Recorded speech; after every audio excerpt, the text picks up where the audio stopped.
Hello and welcome to Searching for Service, brought to you by Rotary District 5950. I am Kelly Kirk. I'm Joe Kirk. And I'm Chad Larson. And before we dive into who our guest is today, Joe's going to remind us of our show's purpose. Our show's purpose is to connect people of service through stories of service. Beautiful. And connect to Rotary. Absolutely beautiful. Thank you. Or any group that serves. Yep. Our guest today is Sharon Bloodworth. Round of applause. Oh, man, this one was fun. Well, first of all, she's the incoming governor for District 5950 for the year 2024 and 2025. Bonus, she's got an amazing accent. Yep. Bonus.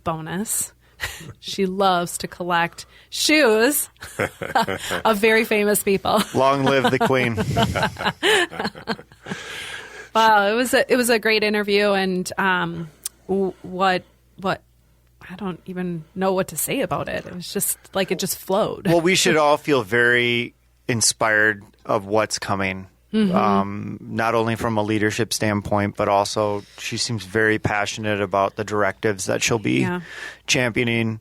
If there was anything, I'm excited.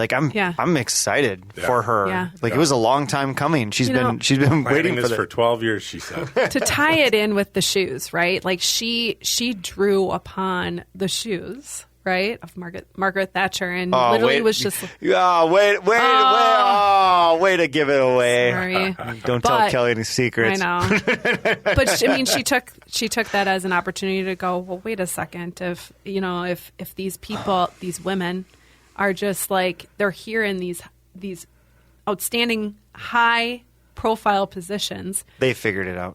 Why can't I do it? Yeah. There's no glass ceiling. There's no I don't have this as like. Well, they'll hear more about it in the interview. Yes. Very inspired. Yes. So. Well, you're going to have to listen. We'll be back after the break. I'm Kelly Kirk. I'm Joe Kirk. And I'm Chad Larson.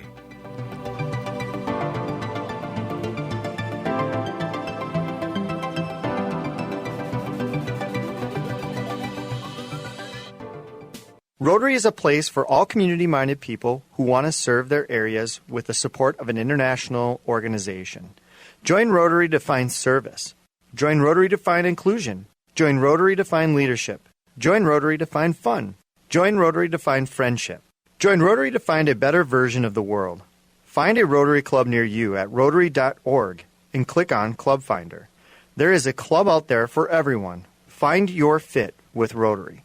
Rotary.org. For decades, eradicating polio worldwide has been Rotary's cornerstone cause. We are incredibly close to ridding the globe of this virus, but we need everyone's help to get us to the goal. World Polio Day is October 24th. Please consider making a new donation to Polio Plus or increasing your already generous giving. Go to endpolio.org to be a part of this historical eradication of polio. You will help get vaccinations to the most remote parts of our world and help fulfill a promise we made to end polio now. 2 drops, and it stops. Up your game and show off your Rotary Club spirit. Did you know there's a one-stop shop for all things Rotary apparel?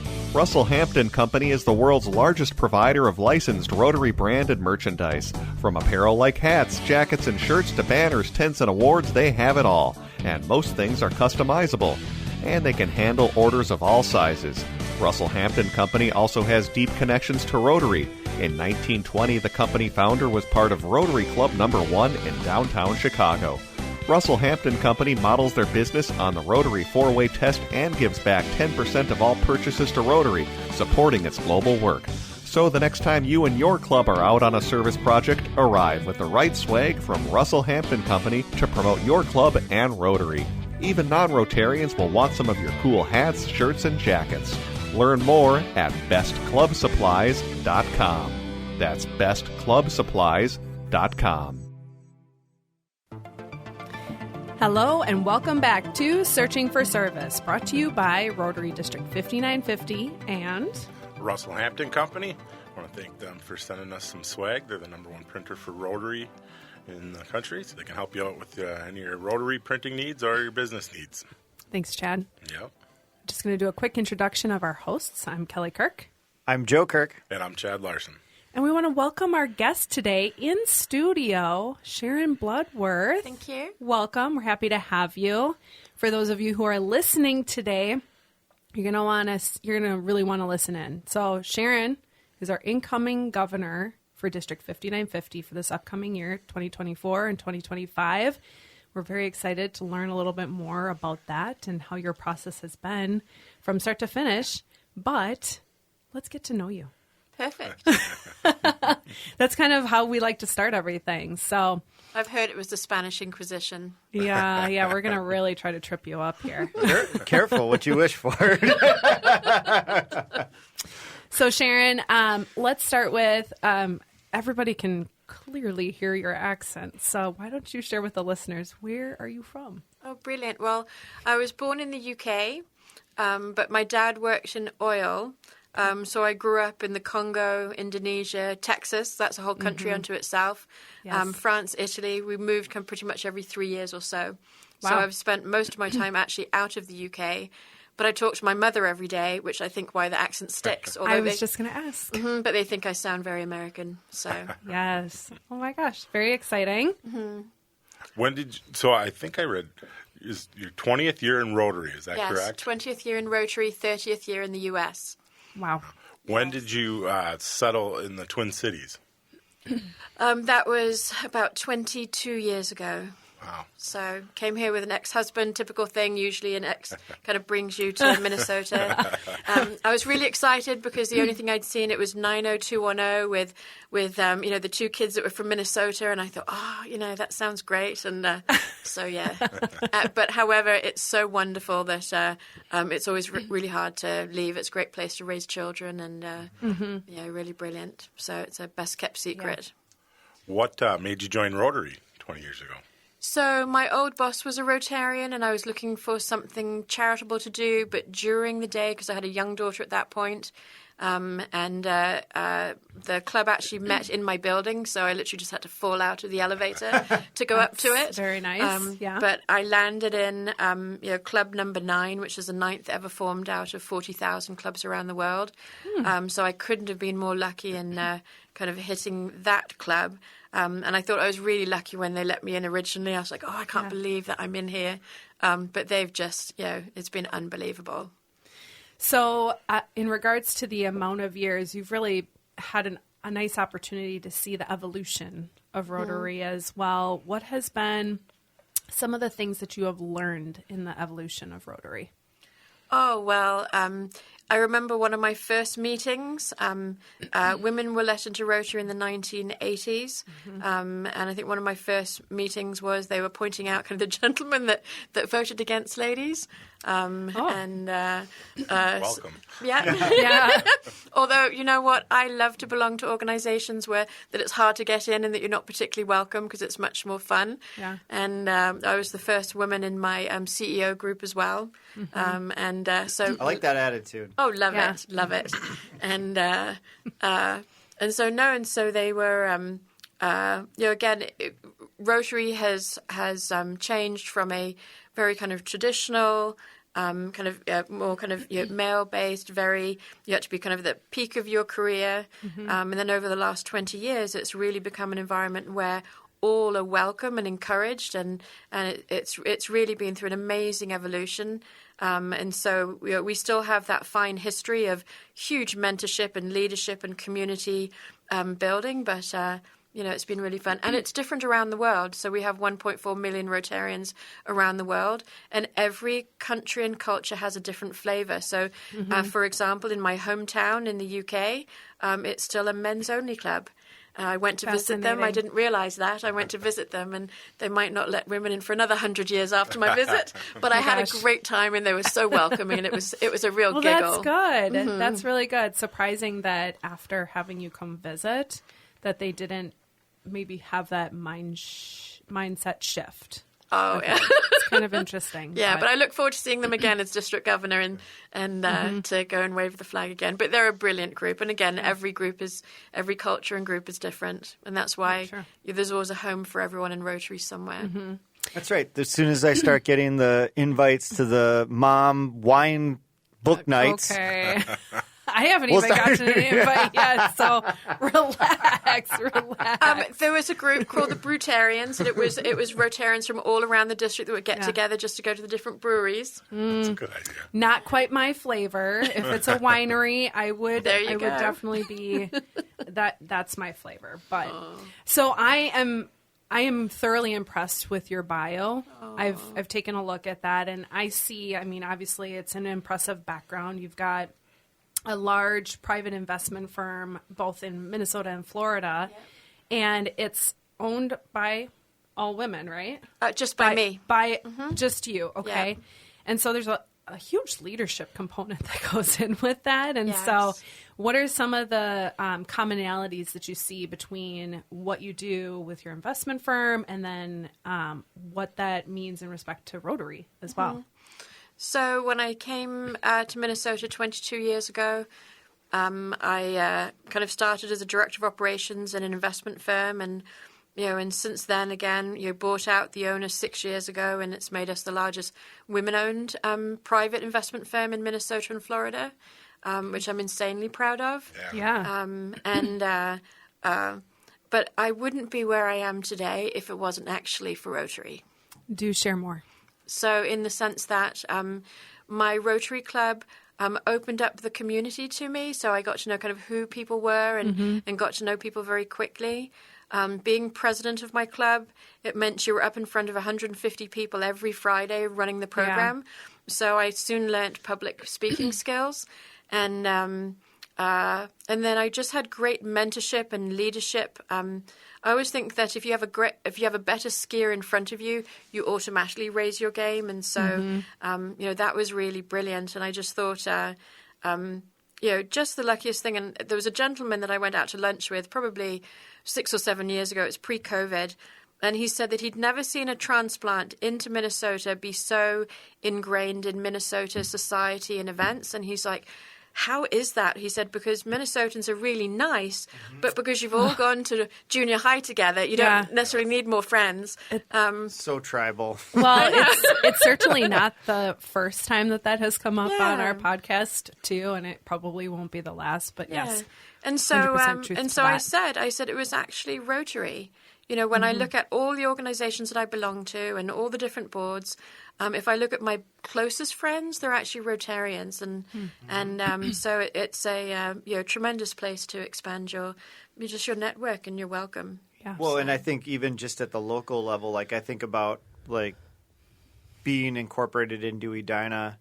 I mean, especially for you, Kelly, you came over from east suburbs and the other side of the country, through Rotary, as I like to call it. It's pretty amazing when you're connected with education through the city government, through the different major businesses and things like that, and very quickly you're like, you feel very part of the community. You start serving in the community, and I definitely attribute that to as well to getting to know. Like, so it was kind of nice to hear like I'm a transplant, but was able to get the strong roots. It just shows you that. When you get involved in organizations that have roots in the community, of how quickly you can build those relationships. Yeah. Oh, it really does. Yeah, and I was very nervous. And it was funny that I remember the night before I was made president, and this was 2012, and I thought, what have I done? What have I done? I really don't like public speaking. What have I said yes to? And so my installation meeting, I came in dressed as the Queen. I had blow-up corgis, and I essentially said it. And it was most of the older male partners of the big law firms downtown. And I essentially said, for a year, we're having British rule. I brought wigs for them all to wear, so they were now made into like British barristers.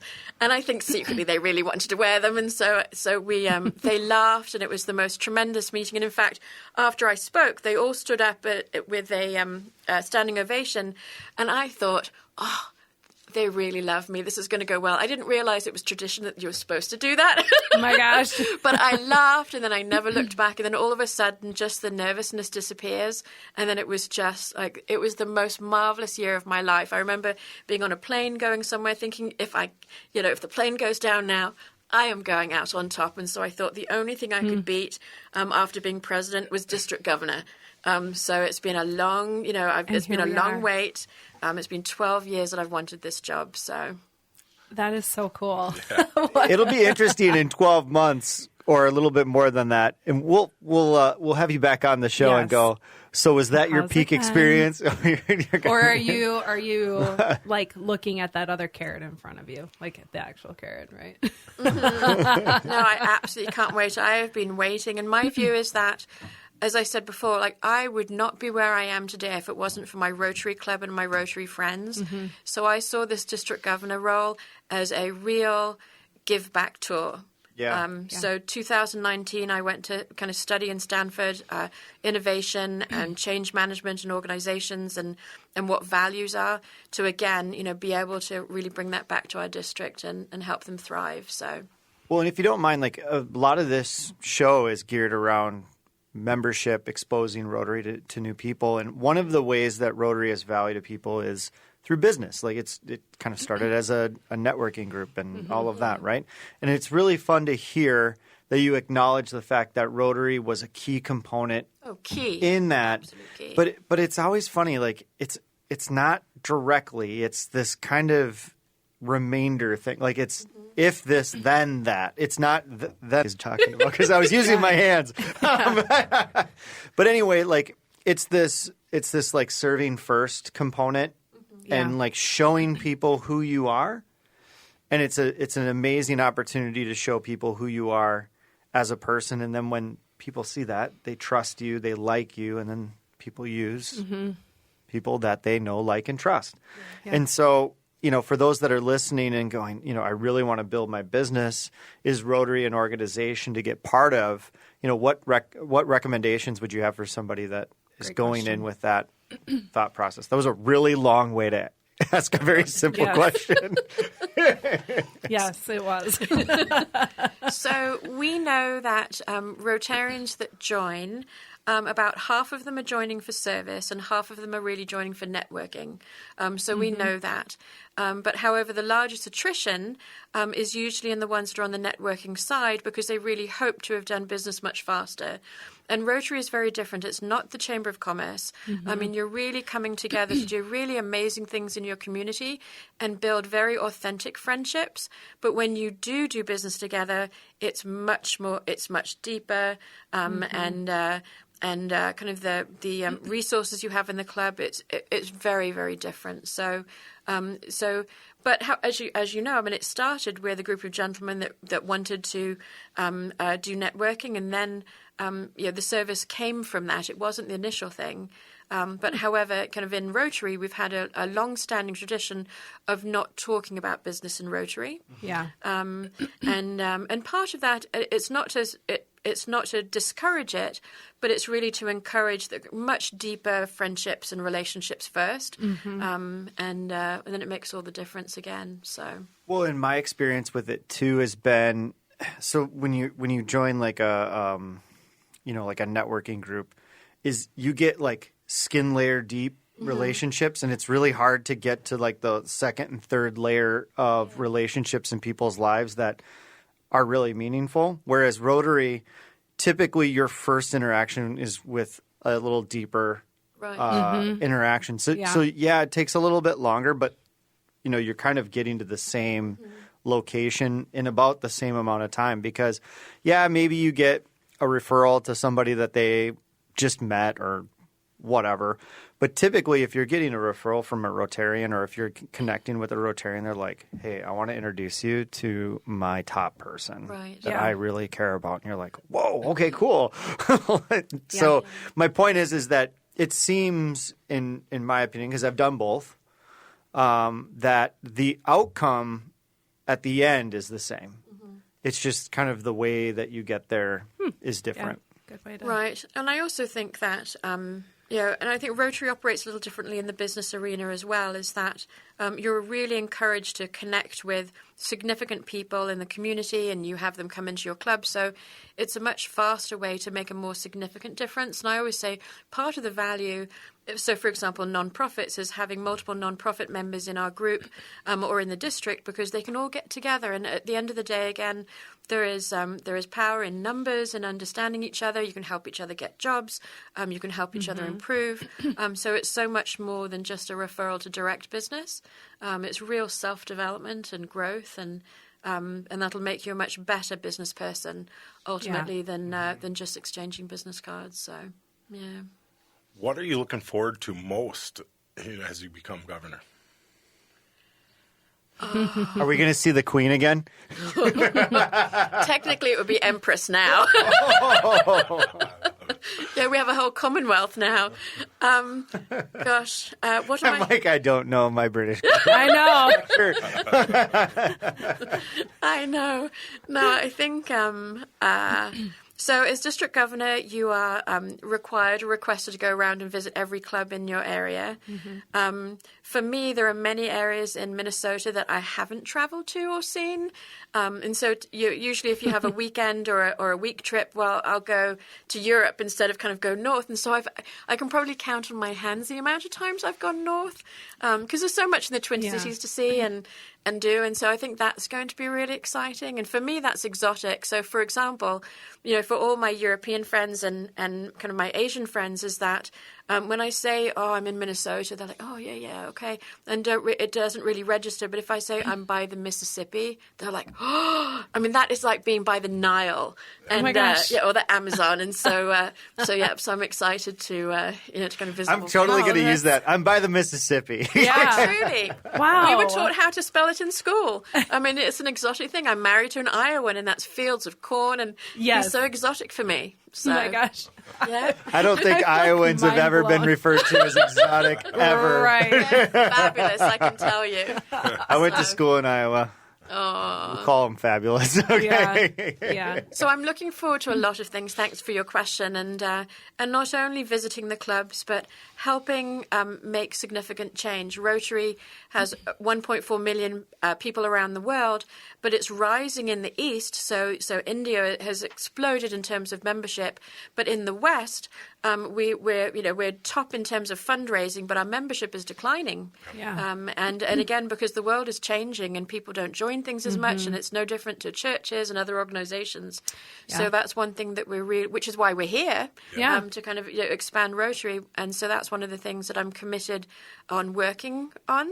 And I think I have a magic bullet because I've been studying over the last couple of years because, again, really wanted to maximize this year. So I'm excited to work with our president-elects in helping create some change around that. Very cool. That'll be cool. Can we go into that deeper, or is that for another time? We'll have to have you back on. I think we got to wait till July. That's okay. I'm. How's that for a teaser? I know. Yeah, I know. Like, Okay. what? I'm gonna just shift it because I want our listeners to have a little bit more, like a further glimpse into who is Sharon outside of Rotary. Yes. And I off air, I was like, I am so fascinated with your bio. Oh, thank I'm you. fascinated with some of like the things that you have that are of interest, and one of them is you collect shoes of very famous women, That's right. including Margaret Thatcher, and another one of my favorites, Audrey Hepburn. Oh. I love her. We have a huge picture of Audrey Hepburn that was given to me. You're on the list too. Oh, I didn't know that, Sharon. Husband number one. Yeah. You give her a pair of Crocs. So, where did that passion come from? I want to know where the passion came from. It was accidental. Okay. Margaret Thatcher had passed away, and her family were auctioning her goods at Christie's in London. And I really wanted one of her work outfits because she was a great role model for me. Because again, when I was growing up in the UK, the Queen was Queen and Margaret Thatcher was Prime Minister. So I thought there was nothing I could do in the world other than be Pope. I could do everything in the world rather other than be Pope at that point, having those two ladies. Yeah. So I never saw glass ceilings. I mean, that's why, again, I'm so happy to play in any organization where I don't really belong because if you don't see the barrier, you don't do it. So anyhow, with Margaret Thatcher, so I'd wanted one of her outfits, but there was some guy in South Korea that was bidding them up, and being in the financial world, I do try and be prudent in what I buy, and so it was just beyond what I was going to pay for. But I managed to get 3 pairs of her shoes, and I thought, oh, this is nice. And then a couple of months later, Oprah on eBay was doing a decluttering and raising money for charity, and so I got Oprah's shoes, and I thought, oh no, this is the start of a collection. And then it went from there. And so then I've got Audrey Hepburn's, I've got Dame Margot Fontaine's little ballet shoes, I've got Misty Copeland's ballet shoes, Martina Navratilova's tennis shoes, Annika Sorenstem's golf shoes with mud on them. They have to be used. So these women had to have stood in them.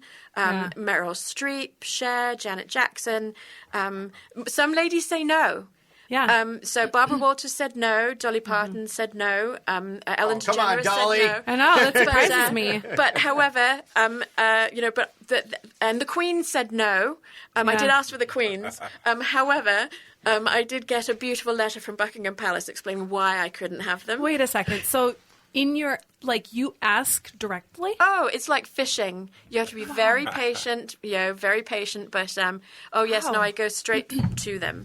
Okay, so it wasn't as if it was like an auction, it started off with Sotheby's and Christie's. If they have an A-class lady, I will know that they're up for sale. Fascinating. But a lot of the time I go direct and just and ask them, because what I found was it's all trailblazing ladies, but if you stand in their shoes in their hardest moment in their industries, they're incredible. Oh. They've paved the way for all of us. Yeah. And the only ones that fit me are Margaret Thatcher's.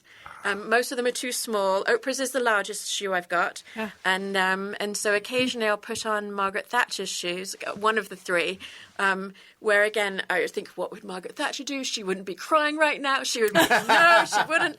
Hold it together. Sharon, you seem like such a bubbly, joyous person. I can't imagine you crying. I'm kidding. I'm kidding. Yeah. So it's so I highly recommend collections to people because it's just fun. It's fun in the chase and fun to get them. So I'm so glad that I asked that question. It was a great response, and I am impressed with the fact that you go directly to the source, too. Oh, yes. Mm-hmm. I love the thought process of, what would they do? And, you're literally standing in their shoes. You are standing in their shoes. That's actually And some really of these brilliant. women have been through, tremendous adversity, and so you think it's... so occasionally if I have to speak to really large groups that I'm a little bit nervous about, Margaret Thatcher's shoes work. Oh, love it. And I have a handbag too. So, do you display them at home? No, they're all in storage. They've been out for a magazine once, and I have another magazine that wants to photograph them. But ultimately, the goal was to give them to the Victoria and Albert Museum in London. So, but the neatest thing, they had a show of divas that I went around, and they didn't have their shoes, but I had 3 or 4 of them, and I was like, oh, I should really be telling them now they can borrow things. Yeah. So, but, that's so cool. Funny. So yes, That's great. But the hunt is always on. Yeah, no kidding. That's really fascinating. What a great passion project. I also saw, and you mentioned a tennis player. Yes. You work with the top 100 tennis players for financial advice? Mm-hmm, for financial behaviors, yes. Behavior, sorry. Thank you. Yeah. How did you get into that arena, I yeah. guess? Or... Yeah. So I have so, for example, the Super Bowl, most people get really excited and kind of looking at that and kind of the sport of it. But I always, it stresses me somewhat when I see them because, again, that the financial aspect of the business is very, very different. And as young people, we're not taught to be really prudent. And you always compare yourself to others with big houses and flashy cars and things like that. And so there's a very high statistic in the NFL of players that are bankrupt, shortly after the money stops. And for me, it's just so frustrating. I think a little bit they're taken advantage of and not given enough education and help. Well, I got this opportunity to help the top 150 women in global tennis. And most of them actually in the top 150 are not US. They're quite often Eastern European. To spend time with them each year at their tournaments in really talking through kind of financial behaviors and helping them think through that. Because the wealthier you get, the larger entourage you get. Everybody expects to be paid for, and it's very stressful. And these young women are having to make significantly large kind of investment and kind of investment management decisions alone. And so I love doing that. I do it for pro bono. I've done it for the last kind of 3 or 4 years, and I haven't watched tennis much since the 1980s, kind of this Pete Sampras era. So I don't really know who they are, but the advantage is that then it's just another person in front of you, but it's just very, very satisfying work. And again, it was something that popped up through a client. But it's one of my favorite things to do, and it was really a bright spot during COVID. It's something to do outside of kind of my ordinary day. But I have a huge passion in helping people really really be financially prudent for their entire lives. And you have and the same with CEOs. They have kind of a pretty narrow window, like tennis players and others of very high earnings. And so you have to be really smart during that time. So. Well, I love that give back, right? And you said it's pro bono, so it's from the goodness of your heart, right? There's something else just in tandem with that. It sounds like this year you had completed the largest ever fundraiser for our Rotary District 5950. You raised $3 million on top of the usual annual $1 million as the district foundation chair. Okay, let's unpack that.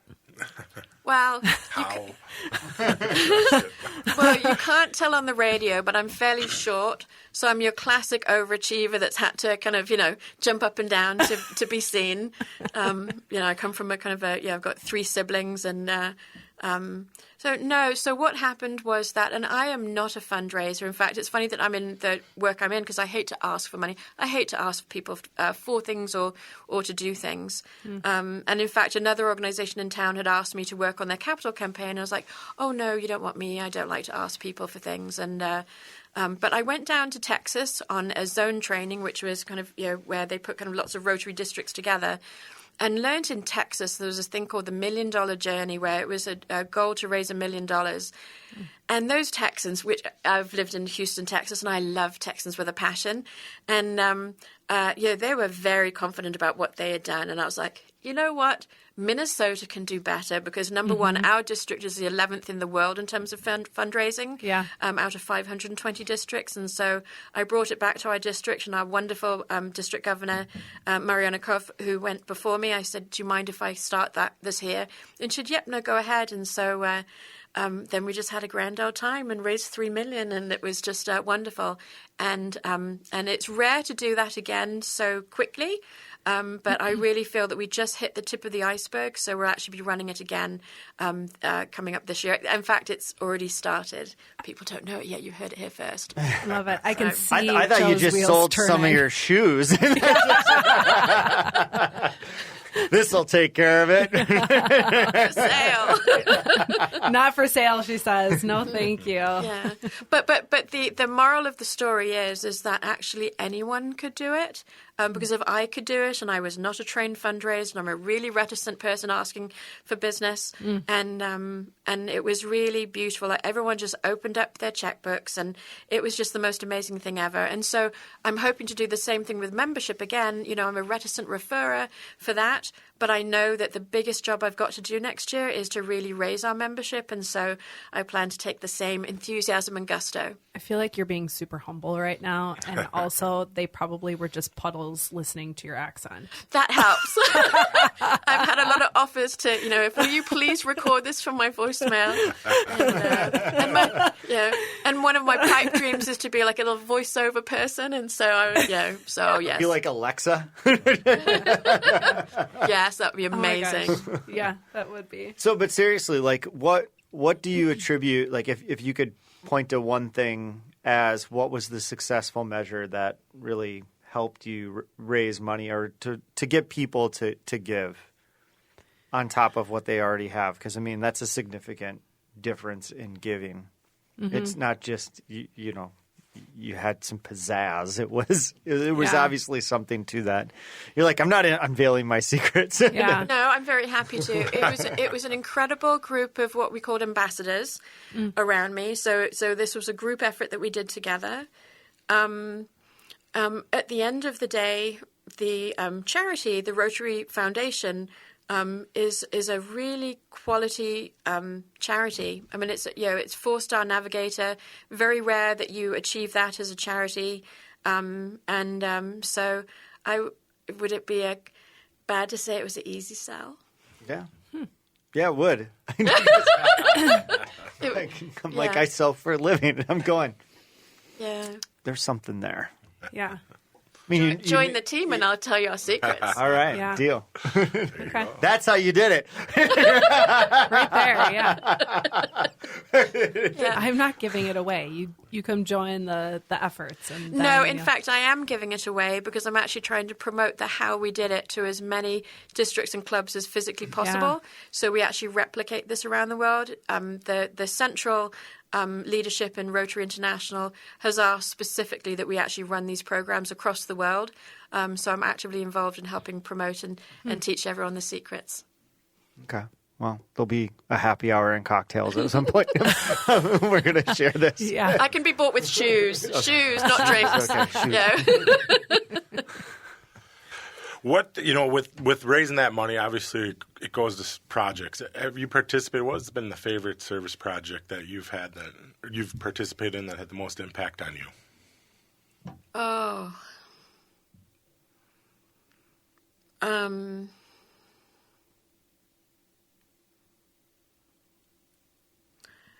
This is called dead air. I know. I didn't mean to okay. stop you. It's called suspense. Suspense.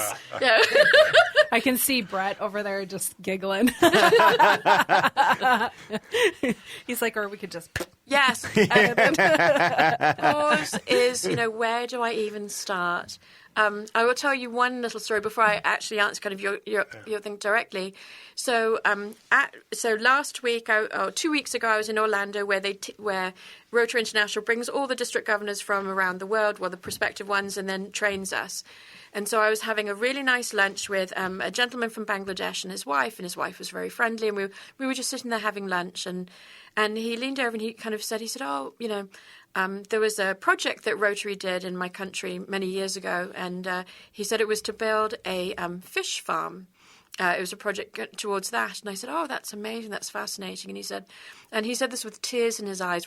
We cried at lunch, and he said, "Well, do you know that Bangladesh is the 4th largest fish farmer in the world now?" And you just thought, sort of it took one club starting a project to change the world for a country. Who wouldn't love to do that? Yeah. And it takes one Rotarian to make that change. There were a couple of Rotarians that walked over and helped create the United Nations. And so, I mean, that's the beautiful thing about joining Rotary is that you can change the world, you can change environments.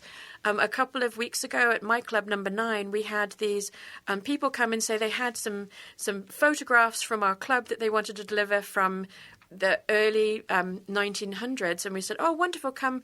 And so the lady spoke to us, and she said, "Well, what you don't realize is that," she said, "that my grandfather was a member of this club, and then he fell ill with mental illness, and his wife, and he had quite a few children, and so his wife was going to be pretty destitute, and the club said, 'No, we're going to look after you.' And she said, 'Well, how are you going to do that?' And they went and lobbied apparently the Minnesota government to create kind of the first mental health coverage in the state. And you think, and that came from my Rotary Club, and you just think, isn't that the most tremendous thing in the entire world? It is. So it's just brilliant. And the difference with Rotary is that because each club has their own foundation, and then you have the grander kind of Rotary Foundation, there are resources and assets and things to do it. You just have to make friends with a club or a country and go on vacation. So for the Bahamas, for example, I went to the Bahamas and I met with a club and they danced there. And unlike ours, we're much more formal. But after that, they said, "Oh, let's get up and dance." And I said, "I'll be back." And then now I found a project that we've almost solidified, where a cruise ship will actually deliver £10,000 of goods for us that we deliver for free. And so I said to the Bahamas, because that's one of their ports, "Can we work with you to do it?" And again, that was just from a visit there. Wow. So Rotary is just. It's just magic. In fact, that's the new theme for next year, the magic of Rotary, because it's just brilliant. And it is, as in life, it is what you make it. Like if you're somebody who wants to go and achieve and do it, it's there for you. Wide open book. This is what we call dead air, because we're like, holy cow, you're so right. Brett will edit that one too. your like examples are beautiful in just what Rotary can do. Oh, can I tell you one small more? And large. Yes, sure, Oh, of course. please. So sorry, I just remembered No, go one of my ahead. it was one of my favorite moments of the it's called International Assembly, where they were doing training. And most people are used to in Rotary is that so half of our giving is in local community efforts, so parks and benches and projects, and half of it is international giving. And so I would say 100% of giving is generally in international, is us to some area that's less developed. But during COVID, I don't know whether you know this or not, but during COVID, there was a district in India that actually did a project from there to us, to Maple Grove. Just had somebody to on Raj, that. maybe it was Raj, that did, where again, all the PPE and the masks and everything were developed for us here. And that was just, after years of our club doing projects with India, that was the most beautiful thing that in our when we had an Araphany, that they did it in reverse. Yeah. And so I need my Rebecca shoes. Oh, no. Not be crying. It's okay. This is the beauty of this podcast, is when you kind of get into those raw emotions and it helps the listeners understand why Rotary is the best vehicle. It was beautiful. And so in this training room we had, I explained this. There was a gentleman from the Indian district opposite me on the opposite side of the room, and I'd explained to the whole group that projects aren't just one way, and what we'd experienced in ours, it's called reverse grants. And I got to thank him from across the room for what he did for us, and it was the most beautiful moment ever. Yeah. But it's just so it's just terrific. And so, for example, when our bridge fell down in Minnesota, is that again you had so many clubs from abroad kind of saying, "How can we help you? What can we do for you?" When the George Floyd incident happened, is that there were so many clubs that reached out from abroad. It's the most beautiful thing in the world, because we have so many communities here. It's fantastic. So I love Rotary. Two quick observations. One is I do think that last story was really great, because we sometimes forget that, we get stuck in this, like we're helping everybody else. And then to have those moments where we're getting help and we're receiving, I think that's so important. And then number two, just an observation about you, is something about you that is so unique is you've removed almost every single boundary in front of you. Like we as people, we put things in front of us. Like I think the thing that I can raise my hand to thing that like one, I'm for literally sure. like listening to you and going, wow, she does such a nice job. And like, you struggle with things like everybody else, but you find a way to go, no, this is where I want to go. This is what I want to do. This is what I'm doing. And I think about how often, and I'm sure that our listeners will appreciate this too, is like you put that self-governor on of like, oh, I can't do that. Or, oh, it's not supposed to. I'm not supposed to be here.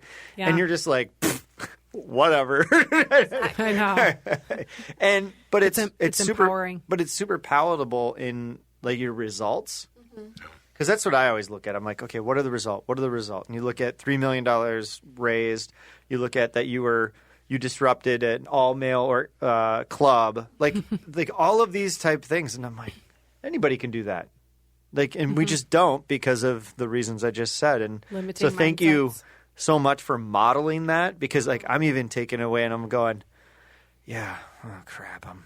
No, You don't play small. Yeah. Right? No, you have And- to live large. You know, Yeah. You know, the barriers are only in your mind. And I'm trying to figure out what to collect. It brings you great joy. Truly Yes. great joy. Yeah. Kelly's over there like, no, please no. But sometimes you have to find other ways. So, for example, there was a big earthquake in Indonesia where a lot of people were displaced and schools were reduced to rubble, and the government rebuilt the schools but wouldn't rebuild the kindergartens. And so my dad, who lived there, came to me, had a lady over there and said, well, can Rotary help? And Rotary doesn't actually build buildings. They won't do bricks and mortar. And the rationale is, well, then who owns it? And so there's difficulties around that. And so, which you can understand, they will fill it with medical equipment and people, but they just can't build buildings. And so I said, that's not going to be possible. And I took it back, and I thought, well, this was 2007, I think it was, and I was like, well, then I'll do it. And so I thought, and the cost wasn't that expensive. So, like, would I build a fence or get new floors or to put on siding on my house, or I could build a kindergarten? And I thought, oh no, I'll go and do that. So I actually took on debt to do it, which is why people think you're nuts. But I was like, yeah, but I would have taken on debt to at that point to build a fence. But what Rotary could do is that the 50 or 100 kindergartens that were around it, they could then put in supplies and put in playgrounds and things, and it was the most beautiful thing. And I didn't go over for the opening because, again, it was really expensive to do that. And so I told my dad to tell them that it was with love from America. Because again, if it wasn't for America, I would never have had the start I would have. Yeah. Sometimes it's like increasing anti-American sentiment abroad. Whereas if you can tell children, it was actually no, this is from America, and it was with love. Yeah. It's been beautiful. So like 50 kids go through there every year, and I went to see it for the first time in 2018, and I cried and cried. Yeah. So it was the most beautiful moment in my life. I'm getting so, chills. yeah. I'm getting chills thinking But about That's what Thatcher would do too. So. Oh yeah.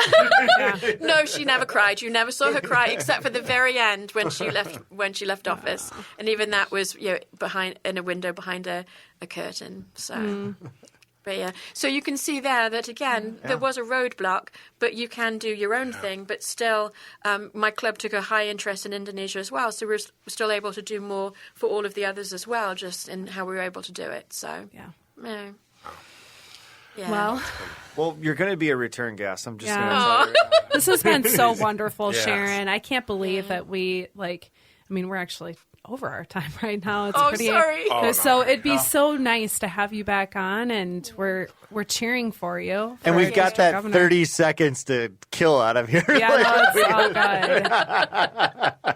But again, we want to thank you. Thank It's you been so an much. honor, and loved just hearing everything about, the personal and the professional and how it all kind of combines with Rotary. So. And the power of Rotary, the magic of Magic. Rotary. Truly is. Yes. I mean, I highly recommend it to everyone in my life. I said, if you're looking for friends, looking for meaning, looking for for things to do, there's a home for you in Rotary. Yeah. Yeah. What a great way to That's cap perfect. everything off. Looking forward So, to July. thanks, Thank everyone, you. for listening. I'm Kelly Kirk. I'm Joe Kirk. And I'm Chad Larson. We'll be back.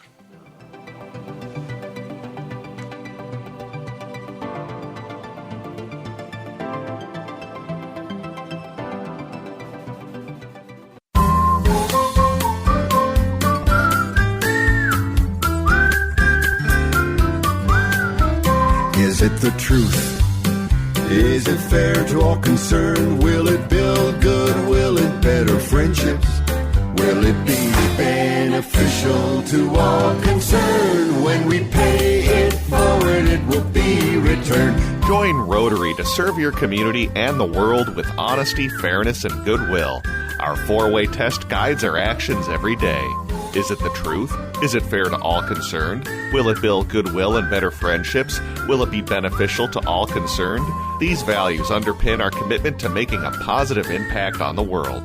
Learn more about your local Rotary Club and stop searching and start serving. And the song you're hearing right now was performed by the Rotary Club of Saskatoon, Natuna in Canada. When we pay it forward, it will be returned. Of the things we think, say, or do. Is it the truth? Is it fair to all concerned? Will it build goodwill and better friendship? Is it the truth? Is it fair to all concerned? Will it be beneficial to all concerned? Join Rotary to serve your community and the world with honesty, fairness, and goodwill. Our 4-way test guides our actions every day. Is it the truth? Is it fair to all concerned? Will it build goodwill and better friendships? Will it be beneficial to all concerned? These values underpin our commitment to making a positive impact on the world. Learn more about your local Rotary Club and stop searching and start serving. And the song you're hearing now was performed by Rotary Club of Dar es Salaam, Oyster Bay.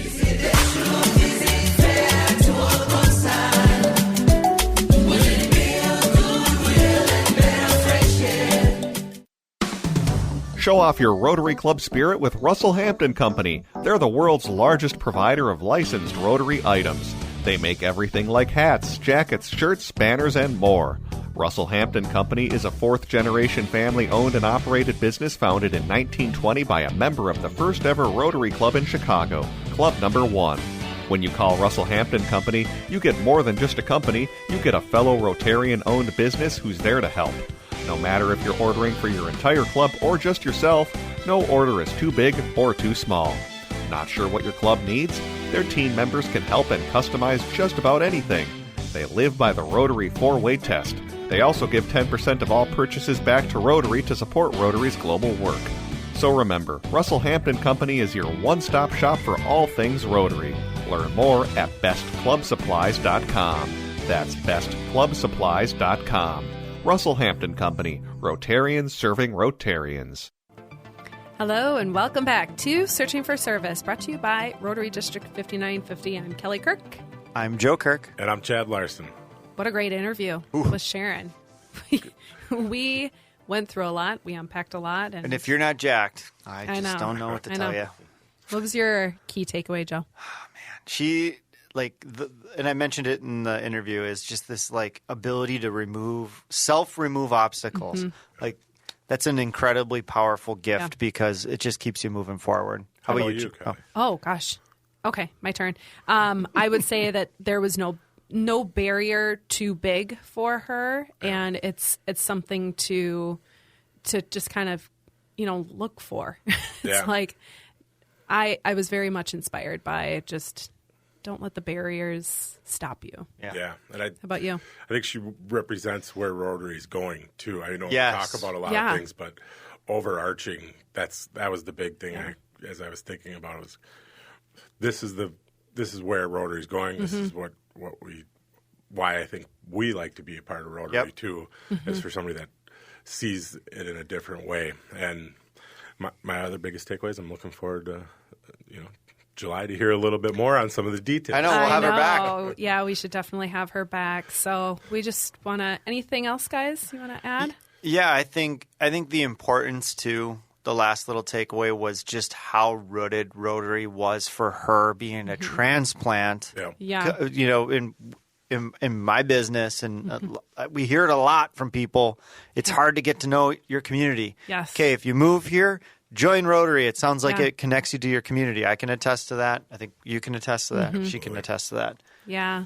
Wow. So if you hadn't had a chance to listen to all of that interview, go back and hit replay. So we want to take the moment to thank our listeners. And I'm Kelly Kirk. I'm Joe Kirk. And I'm Chad Larson. It's time to stop searching and start serving. We'll see you next week.